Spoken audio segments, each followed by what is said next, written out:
Recording. Wow. I want to start out with this little clip I showed of a man that uses frequency to boil water. I showed it in my last video, briefly, and it's pretty fascinating that we don't have frequency tea kettles yet. It's pretty fascinating that we act like we're so advanced. I mean, from an academic perspective, from a mainstream historical perspective, and yet nothing has really changed. We're still burning oil, plastic, and there actually was a point. It seems to be glossed over in our history, but there was a point when electric vehicles, flying vehicles, existed in the past, and in the early 1900s, the automobile is invented, we are told, and ran off of everything: compressed air, electric batteries, alcohol, as was the case with the early Ford models, and with the discovery of oil, sludge left over from the past reset, all progress and innovation would come to a halt. Sure, we would be told this is the best source, the cheapest, and it's just not true. We're just looking to burn. You can make fuel from any organic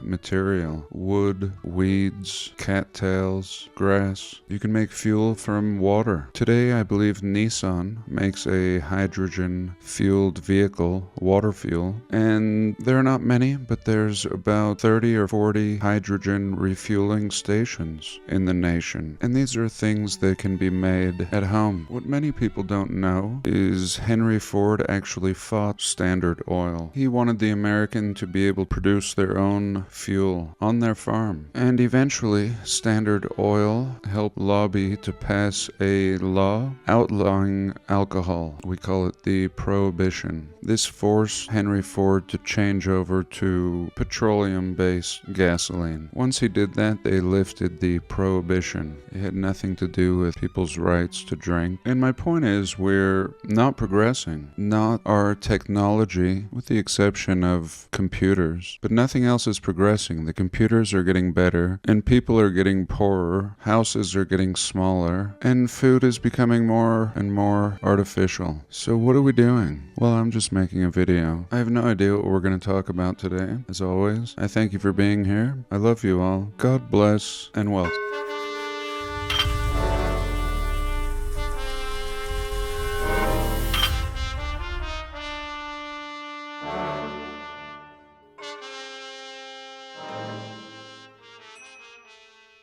So, I don't know where to start. I made a video a couple years ago about an abandoned, unmarked ghost town in Utah, and here somebody just went out there recently, and everything that I was exploring is now off limits and has no trespassing signs all over. It looks like my video might be some of the better footage, but I hope to go back and get another look. But anyway, back to alternative fuel. This man is making gasoline out of plastic every day, and that's not really that strange. I mean, plastic is made from petroleum, from oil. It's just reshaped oil. It's both fascinating and totally normal. I watched several videos, his channel here, you can see, and at one point he brings it into this lab and has it tested very professionally.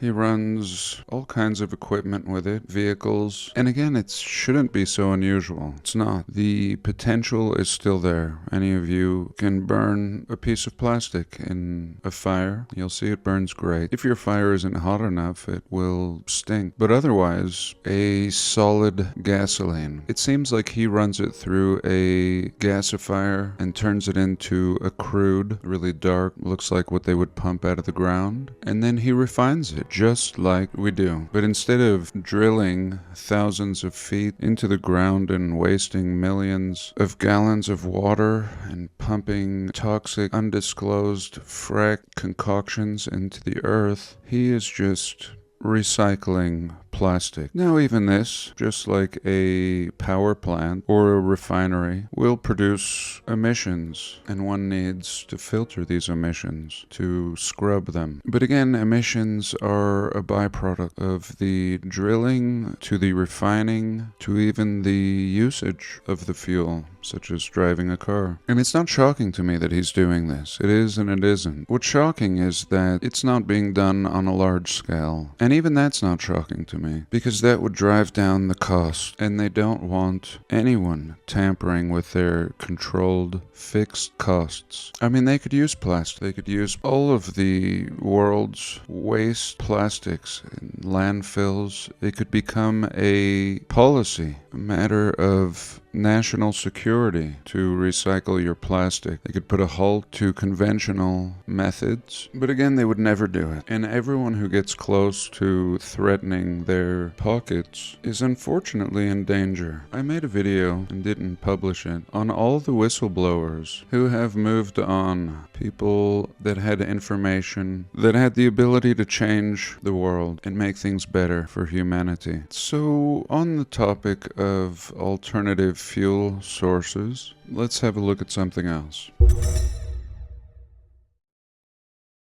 Okay, so this is AccuWeather, a famous weather provider, and this was taken in Plaski, Croatia. So this is very reputable. This is like the Weather Channel or something. And here we had this thing fly across the sky. I watched a bunch of different videos of it, different angles to verify, and I don't know what this is. Again, just like in my last video. But what do they say? They tell us this is a SpaceX Starship spacecraft, and it exploded even. This is a failure, this beautiful sight. It exploded during a test flight. So again, SpaceX is in the United States, and this is in Croatia. I watched another video of a couple filming over Europe, and this again is on a channel called the Weather Network, and we have a wider view on this one, and we can see the original one, and now we get a dimmer one. It was visible in England, Wales, and other parts of Europe. So this thing starts out really faint. A lot of people captured it. It started out like this, actually. Some orb emitting some kind of plasma frequency that's creating what seems like two magnetic fields or wings. Begins to change shape. Again, they're telling us this is a SpaceX explosion that could be seen on the other side of the realm. At some point, some other smaller orbs come out of it. Here we see a different angle, a little more blue, and we see it beginning to change shape like a yin-yang. Here again, the original one. So they're telling us the rocket launched at 1:50 Eastern Time in Florida to perform a classified mission. There we go. We're just gonna blast this thing. I mean, really dangerous if there really was a rocket, which I don't believe. Pretty risky to just throw this rocket debris across the realm. And really interesting. Here we can see this kind of cloudy part. It seems to be the drive, and this cloud may just be the emissions.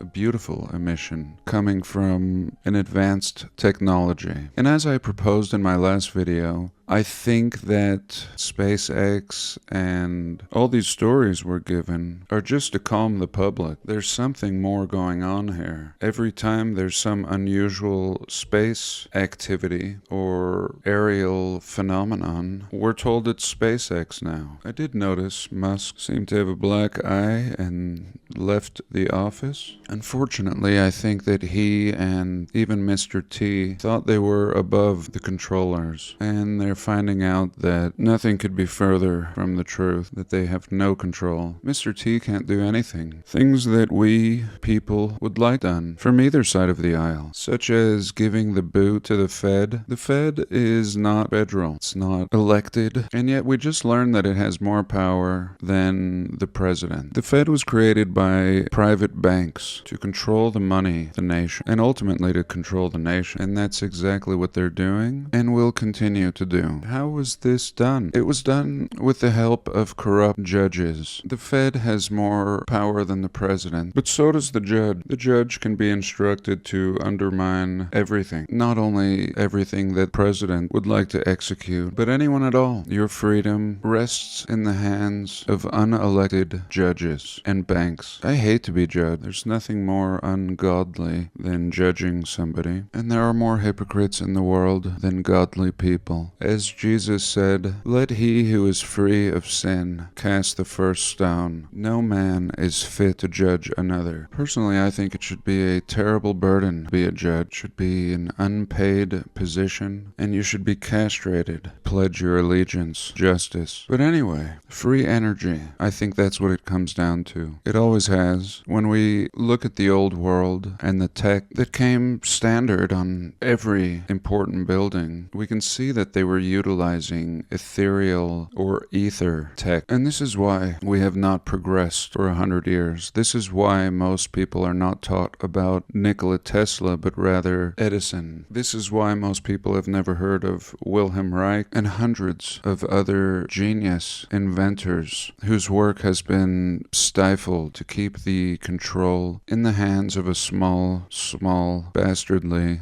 group. So let's take a pause and look at something else.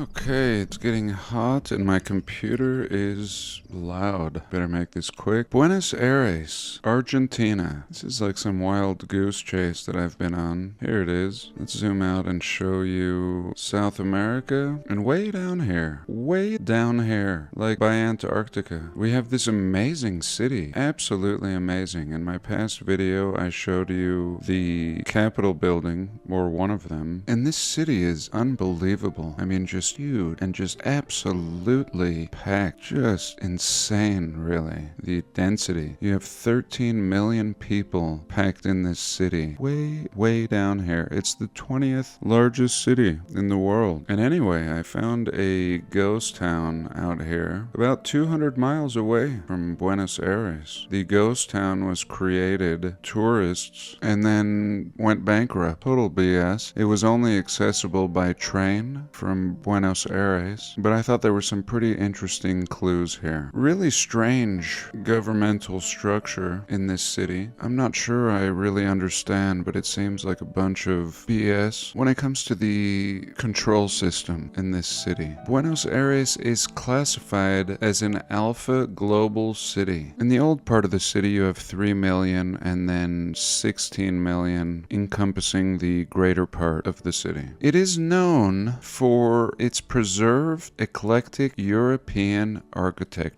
So why? I mean, I usually focus on North America because it's a good case. Late 1800s, things really get underway, and yet we have this European architecture in North America, and it's kind of brushed under the rug, not celebrated the way it is in Europe. I mean, the same style architecture. People will fly across the ocean to visit when most likely there were the same style buildings in the city they left. Now, when does Buenos Aires get rolling? Certainly it's older. If it's the Europe of South America, no. It's the same thing. In 1880, after the Argentine Civil War, and here you go, looking like our Civil War, stupid, things get underway. The same thing, the same early history, 1800s. And this city is not only packed with everything that we explore on this channel, but it's literally packed with 20 times the amount of people that we have in North American cities. So you have this super old world style, a third world country, maybe not now, but certainly when all this was supposedly built, all the people and yet old infrastructure, fully developed. I mean, I showed you again, look at this. Look at this unbelievable packing of 13 million people. Look at these artificial coastlines, now turned into factories. Whatever was here, having pointy angles, is gone. We just have a big junk fest out here. But come on, it's no different. It's even worse here. You're surveying a city capable of housing 13 million people. If you've read my book, you'll know in one chapter what goes into surveying, and more importantly, what went into surveying in the 1800s. To have ended up with something so perfect, such perfect roads, would require a miracle, in short. But anyway, I would love to explore more of these buildings in Argentina, but I also want to share this city that actually was my topic of research about a week ago. So here from Buenos Aires, we'll take a measurement to this ghost town, and we have about 300 miles, give or take. 300 miles, just remember that. I mean, again, you're in the middle of nowhere. Buenos Aires is already too far to be building cities in the 1800s, unless they already existed. But here, we have this Villa Epecuén, forgive me, a tourist village in the Buenos Aires province. Let's take a pause and dive in. Okay, this tourist village. And the reason I bring this up is, if you saw my cities underwater video, this was one of the cities underwater. Now this one, unlike the other ones in the video, was not sitting underwater for that long. A dam, as usual, was breached and flooded out this city. But I couldn't help but notice that this city of brick simply looked much older than the history we're given for it. It was developed in the early 1920s, we're told. Accessible from Buenos Aires by train. Look how generic this is. They just don't even give a shit when it comes to South American history. Tourism was developed by an Englishman. That's it, an Englishman. What was his name? Who cares? That's all you need to tell them in South America. Oh, an Englishman. After taking the land on lease, he develops tourism in the middle of nowhere. Again, let me show you. I mean, crossing a lot of land. There's not even a road. They tell us they had to build a train. They tell us. He marketed the lake as having healing properties. So he was a scam artist, in short. At the height of its glory, the villa could accommodate at least 5,000 visitors. Okay, so just a small miracle. He manages, the Englishman, again, manages to lease, build, and sell tourists tickets to this village that could accommodate 5,000 visitors. And that was in 1920. 1920. Now all of a sudden we jump to 1985. A siege is a standing wave, and look how interesting. It just shows a frequency. I mean, a wave is a frequency, but kind of truth in an unintended way. A standing wave, this is a lake, mind you. A standing wave caused by a rare weather pattern broke a nearby dam. So that's it. The lake on the other side of the dam just had one wave. Just a frequency wave. The village became uninhabitable and was never rebuilt. End of story. That's it. I mean, is this stupid? Is it me? Or the village became uninhabitable. Many of the ruins are covered by a layer of white and gray salt. Okay. At the time, there were up to 280 businesses. Now, I live in a town of 5,000 people, similar to what this village would have had at its peak. And we might have 36 businesses in town.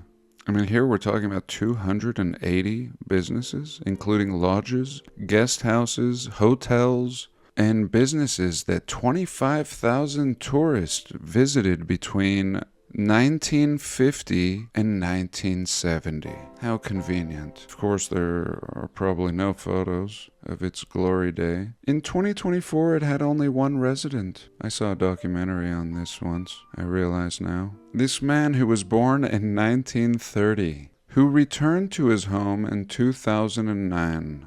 After the waters receded. Here's the one picture they provide us. Brick, stucco, all of this was flooded out. This is just the remains of this recent wave phenomenon that destroyed this village. So let's take one more quick little pause and look at this village on Google Earth. Okay, so here we are now looking at the village. And again, it's been a week, forgive me. And we can see another village, but this is not it. Apparently the one that was destroyed was up here. The ruins of Epecuan. And here they've even marked some of them. The X Hotel. So I don't think this looks like the ruins of just a wave. And I just can't accept this story of this Englishman, this unnamed Englishman that created a tourist village out here. Unbelievable. And we can see the ruins of the old world, even in the streets here. Absolute rubble. It would be great to get some boots on the ground out here. Artificial coastline. Looks like there was a lot of industry here and much more than just tourism. And actually over here, what I could see was the train. I always look for it now. Oftentimes the old train will be turned into today's modern road or highway, but in this case we can actually see the train track. We can see it curves this way and that way. So there's a half-truth about the train connecting this place to Buenos Aires. The part that's BS is some Englishman having anything to do with this. So I think whatever was out here was unacceptable to someone. I mean, you could change history by changing the story for some cities, but you can't do it to all the cities and towns. Some places are just too far. People aren't going to move out there. It's just unlikely. And so these cities have to be destroyed. It would be interesting to talk to some of the residents of this neighboring town that seems to have survived. I mean, again, they tell us there was one man, and I did see the documentary, one man that lived in this town until his death. And it's just a repeated theme over and over, turning these sites into farmland, and yet we see the traces of great surveying and engineering left behind. Let me see my pin here. So here I put a pin also for a train. We can see both of these would have been rail lines, and here I wrote train station on my pin. Let's see what it looks like. I mean, it absolutely was a hub at one point. And there's so much poking out of this farmland that they wish they could make disappear. What was going on out here? And I think it doesn't matter that much. I think it's just a little nugget. It's just an obscure, out-of-the-way nugget that adds validity to every other built-out city, built of brick, concrete, steel, and glass in the early 1800s, in a time period where all of this should not have been possible. But for this week, I think that's all the time I've got. I hope you've enjoyed. I love you all. God bless, and I'll see you in the next one.